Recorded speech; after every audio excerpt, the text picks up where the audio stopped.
అటు ప్రకాశం బ్యారేజ్ గేట్లను బోట్లు ఢీ కొట్టిన ఘటనపై కేసు నమోదైంది. ఇరిగేషన్ ఈఈ కృష్ణారావు ఫిర్యాదు మేరకు బెజవాడ వన్ టౌన్ పోలీసులు కేసు నమోదు చేశారు. ఇటీవల కురిసిన వర్షాలతో ప్రకాశం బ్యారేజ్ కు భారీగా వరద ప్రవాహం వచ్చింది.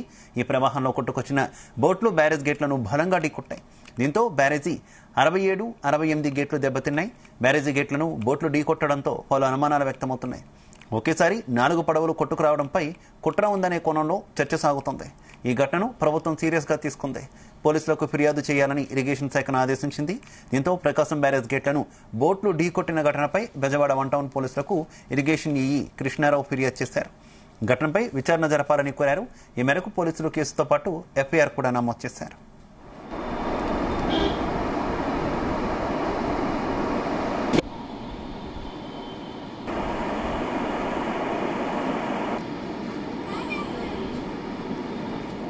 ప్రకాశం బ్యారేజీని బోట్లు ఢీకొట్టడంపై విజయవాడ వన్ టౌన్ పోలీస్ స్టేషన్లో కేసు నమోదైంది. ఇరిగేషన్ ఈఈ ఈ మేరకు ఫిర్యాదు చేశారు.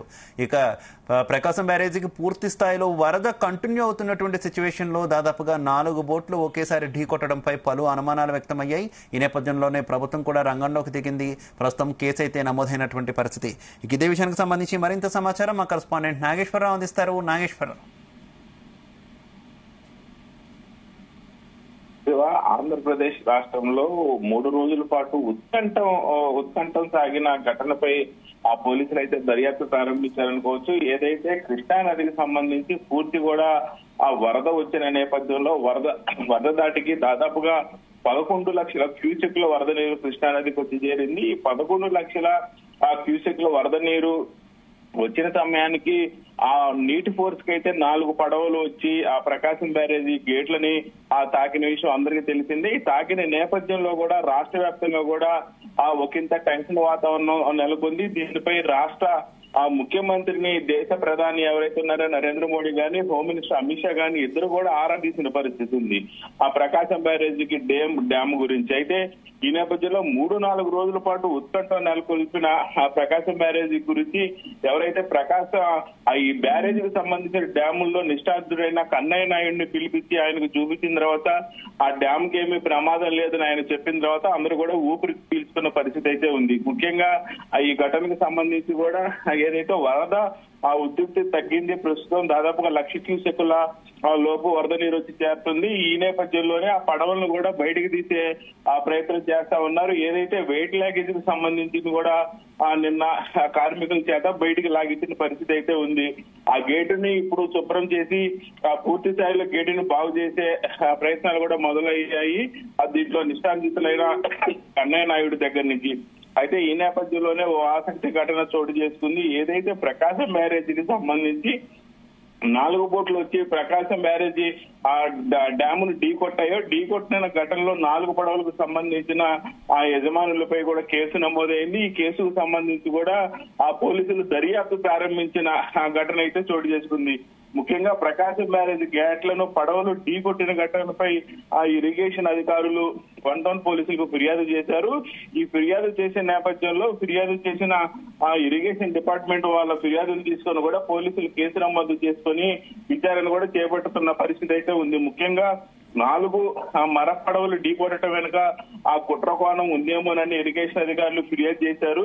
ఈ ఘటనపై సమగ్ర దర్యాప్తు చేయాలని కూడా ఇరిగేషన్ అధికారులు ఫిర్యాదులో పేర్కొన్న నేపథ్యంలో ఈ నెల 1వ తేదీ తెల్లవారుజామున 3 భారీ పడవలు అలాగే ఓ చిన్న పడవ ఆ ఎగువ నుంచి వచ్చి ప్రకాశం బ్యారేజీ గేట్లను ఢీకొట్టాయని, దీంతో 2 గేట్లకు ఉన్న కౌంటర్ వెయిట్లు ధ్వంసమయ్యాయని, ఒకేసారి 4 పడవలు రావడం వెనకాల అనుమానాలు ఉన్నాయేమోనని ఫిర్యాదులో తెలిపారు. ఈ ఫిర్యాదు మేరకు కూడా కొంత మేరకు ఆ వ్యవస్థ నడుస్తా ఉన్న పరిస్థితి అయితే ఉంది. అయితే ఈ నేపథ్యంలోనే గత 2-3 రోజులుగా కూడా ఆ బాపట్ల ఎంపీ నందిగామ సురేష్ తాలూకా వాళ్ళ ఈ పడవలు అనేది కూడా కొంచెం సోషల్ మీడియాలో వార్తలు హల్చల్ అవుతున్న పరిస్థితి. ఏదైతే ఆ ఎగువ ప్రాంతంలో ఉన్న ఆ ఇసుక మొత్తం కూడా తవ్వుకునే క్రమంలో నందిగాం సురేష్ బాపట్ల ఎంపీ అనుచరులు ఈ పడవలు అనేది కూడా ప్రధానంగా సోషల్ మీడియాలో వస్తున్న వార్తలను బట్టే ఆ ఇరిగేషన్ అధికారులు ఈ కేసు నమోదు చేసినట్టు కూడా ఈ ఫిర్యాదు చేసినట్టు కూడా అర్థమవుతుంది. నాగేశ్వరరావు,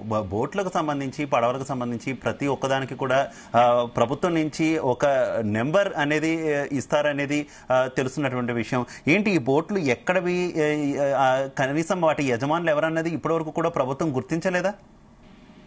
అయితే బోట్ల యజమానులు ఎవరనేది అయితే ఇప్పటికే ప్రభుత్వం గుర్తించిన పరిస్థితి ఉంది. అయితే ఆ బోట్లకు సంబంధించి కూడా ఆ ప్రభుత్వంలో రిజిస్ట్రేషన్ జరిగిందా లేదా అన్న కోణంలో అయితే వెతుకులాట ప్రారంభించారు. బోటు యజమానులు ఎవరనేది కూడా అయితే గుర్తించిన పరిస్థితి ఉంది. అయితే ఈ బోట్ల యజమానులు ఎవరైనా గుర్తించిన క్రమంలోనే వాళ్ళు బాపట్ల మాజీ ఎంపీ నందిగాం సురేష్ శిష్యులు అనుయాయులు అని కూడా కొంత మేరకు సమాచారం వచ్చిన తర్వాతే ఆ ఇరిగేషన్ అధికారులు ఈ నిర్ణయం తీసుకున్నట్టు తెలుస్తా ఉంది. దీని గురించి కూడా ప్రభుత్వం కొంత మేరకు సీరియస్ ఉన్న పరిస్థితి అయితే ఉంది. ఎందుకంటే దాదాపుగా వరద ఉధృతి వచ్చిన క్రమంలో దాదాపుగా గత 4 రోజులు కూడా చాలా ఉత్కంఠ పరిస్థితి. ప్రకాశం బ్యారేజీకే ఏదైనా అవుతుందేమో అన్న కోణంలో కూడా టెన్షన్ పడ్డ పరిస్థితి అయితే ఉంది. ఈ నేపథ్యంలోనే ఏదైతే ఇరిగేషన్ అధికారులు ఇచ్చిన ఫిర్యాదు మేరకు ఈ ఫిర్యాదులో కూడా ప్రధానంగా ఆ పడవ యజమానుల పేర్లు కూడా సూచాగి ఇచ్చినట్టు తెలుస్తా ఉంది. అయితే ఈ నేపథ్యంలోనే వారు ఇచ్చిన ఫిర్యాదులో కూడా కొన్ని పేర్లు ఉన్న నేపథ్యంలో వారిని పిలిచి విచారించే అవకాశం కూడా కనపడతా ఉంది. అయితే ముఖ్యంగా ఎవరైతే యజమానులు ఉన్నారో ఈ యజమాన పేర్లు బయటికి రావడంతోనే వాళ్ళు నందిగాం సురేష్ అనుచరులు అనేది కూడా ప్రధానంగా వచ్చింది. ఏది ఏమైనా అయితే ఈ కేసు గురించి అయితే పోలీసులు విస్తృతంగా విచారణ అయితే రేపటి నుంచి చేపట్టనున్నారని తెలుస్తుంది. ప్రభుత్వం కూడా ఈ కేసు గురించి కొంత మేరకు ప్రతిష్టాత్మకంగా కూడా ఈ కేసును తీసుకునే అవకాశాలు కూడా కనపడతా ఉన్నాయి శివ.